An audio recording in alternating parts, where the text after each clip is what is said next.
Alors je ne sais pas si c'est votre cas, mais je sais que la majorité d'entre nous, pendant le confinement, on a, passé pas mal de temps à rêver, d'une maison à la campagne, avec un jardin, avec une piscine.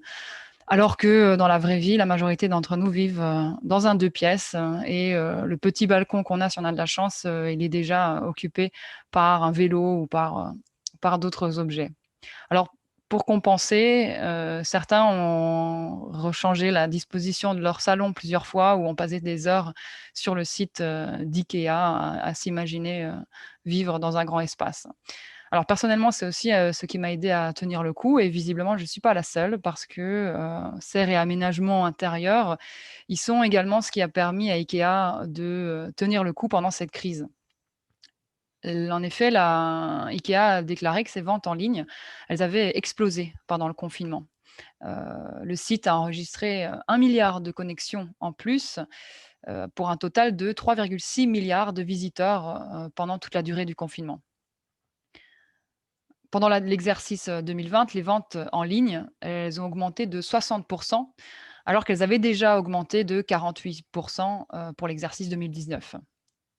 Aujourd'hui, les ventes en ligne, représentent 18 des ventes au détail d'IKEA. Bon évidemment, l'enseigne a quand même un peu souffert de la crise, hein, puisque 75 des magasins ont dû fermer leurs portes pendant plusieurs semaines pendant le confinement et évidemment, il en a résulté une baisse de la fréquentation. Sur l'ensemble de l'année, IKEA a accueilli 706 millions de visiteurs, alors qu'ils étaient 839 millions l'année précédente. Alors, en termes de chiffre d'affaires, cela représente une perte de 1,5 milliard d'euros. Ainsi, l'exercice 2009 s'était clôturé sur un chiffre d'affaires de 36,7 milliards d'euros. Or, pour cette année, la marque devra se contenter de 35,2 milliards d'euros. Mais la chaîne, semble considérer qu'elle s'en est, relativement bien sortie pendant cette crise puisque elle a décidé de rembourser, les aides publiques qu'elle avait reçues dans certains pays, considérant que la reprise économique avait été plus rapide que prévu.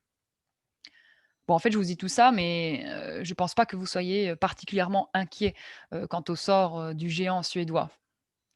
Après tout, Amazon, IKEA, Primark, toutes ces grandes enseignes, c'est un peu la même chose. En général, on adore critiquer, leur mode de fonctionnement, mais on finit toujours là quand on a envie de faire une bonne affaire. Mais c'est justement cette façon de procéder qui va, être renforcée par un nouveau projet lancé par, la boîte suédoise. Ce sont les meubles d'occasion. Alors je ne sais pas si vous en avez entendu parler? Mais IKEA a décidé de se lancer dans la vente de seconde main. On a tous, remarqué que, la vente, de seconde main, heu, était particulièrement, à la mode en ce moment, et IKEA l'a aussi remarqué et a décidé de se lancer là-dedans. Alors, ce n'est qu'un projet pilote, hein, puisque, le premier magasin, qui va vendre uniquement des meubles récupérés et d'occasion, va seulement ouvrir ses portes, en Suède avant la fin de l'année et ce magasin, ce sera un projet pilote, qui sera ensuite, évalué et adapté. Donc mais le principe de base, c'est que, des meubles et des articles de décoration qui ont été, endommagés dans des succursales, voisines vont être réparés et revendus, par IKEA.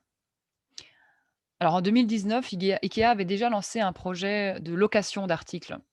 Les clients avaient alors la possibilité de louer des meubles et de les rendre par la suite.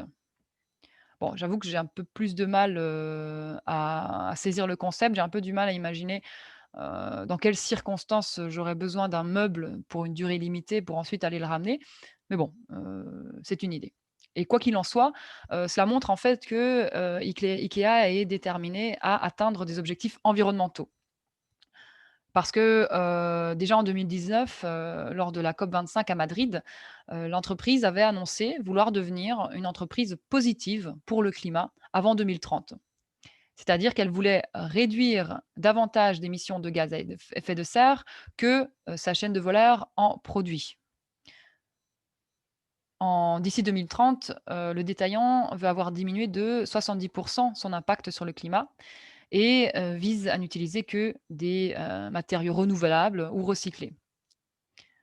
Alors en plus de ça, IKEA a prévu d'autres mesures. Par exemple, en Belgique, IKEA, veut rendre toutes les livraisons à domicile électriques.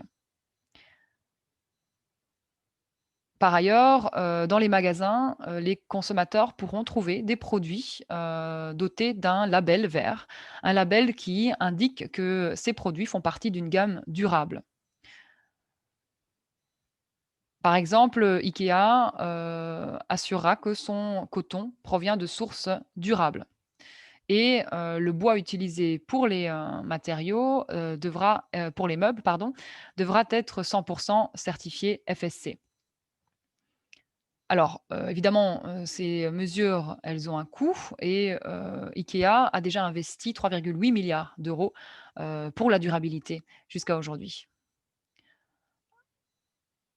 Alors, évidemment, on pourrait se dire qu'avec la crise du coronavirus, ces objectifs environnementaux ont été revus à la baisse, mais pas du tout. En effet, la direction de la chaîne a indiqué que, justement, pour IKEA, cette nouvelle crise, eh bien, c'était, pas un obstacle, mais plutôt une opportunité. Puisque, des milliards d'euros vont être, injectés dans l'économie, eh bien, cet argent, il pourrait maintenant être destiné uniquement à des systèmes qui, nous mèneront vers une relance, plus verte.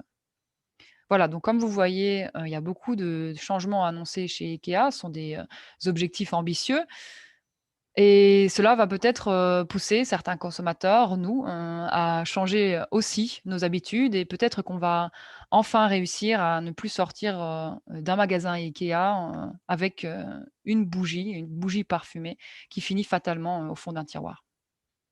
Merci.